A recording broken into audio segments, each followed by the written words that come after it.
Hello बच्चों, आओ एक क्वेश्चन करवा देता हूँ आप लोगों का, एक नंबर पक्का करवा देता हूँ जिसके अंदर हम पढ़ने वाले हैं difference between the depositories and depository participant कौन कौन होते हैं। देखो, डिपॉजिटरी कौन होता है? Depository are like banks.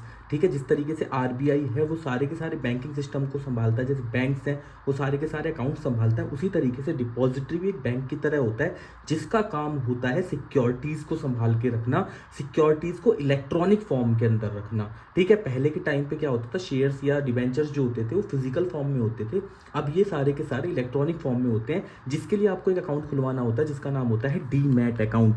तो डीमैट अकाउंट की फुल फॉर्म क्या है? डीमटीरियलाइजेशन अकाउंट। ठीक है, यहाँ पे हमारी दो डिपॉजिटरीज होती हैं जो इन अकाउंट्स को ओपन करती हैं। याद रखना, बैंकों के अंदर ये अकाउंट नहीं ओपन होते हैं, ओपन करवा देते हैं, पर इनको मेंटेन कौन करता है? इनको दो डिपॉजिटरीज मेंटेन करती हैं। These are NSDL and CDSL. NSDL stands for national securities depository limited और सीडीएसएल का है बेटा सेंट्रल डिपॉजिटरी सर्विसेज लिमिटेड। ठीक है, एनएसडीएल को एनएससी, आईडीबीआई और यूटीआई के साथ प्रमोट किया गया था और सीडीएसएल के लिए बॉम्बे स्टॉक एक्सचेंज और बैंक ऑफ इंडिया ने प्रमोट किया था। क्लियर हुआ? तो फर्स्ट नंबर पे ये आया था और सेकंड पे आप लोगों का ये आया था।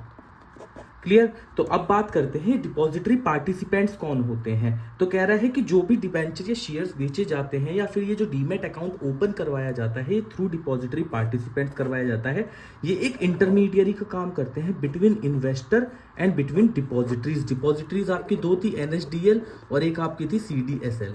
क्लियर? यहां तक इनका काम क्या होता है? ये मेंटेन करते हैं डीमैटेरियलाइज शेयर्स को। ठीक है, मेंटेन करने का काम किनका है? डिपॉजिटरी पार्टिसिपेंट्स का। ये लोग मेंटेन करके रखते हैं, पर ये रहता किसके पास है? सारा डेटा इनके पास है। तो डिपॉजिटरी पार्टिसिपेंट कौन कौन होते हैं? लाइक बैंक हो गए, लाइक स्टॉक ब्रोकर्स हो गए, ये हो गए एनबीएफसी। इसमें से बेटा ये इसकी फुल फॉर्म पूछ सकता है और एक नंबर में बहुत इंपॉर्टेंट क्वेश्चन है।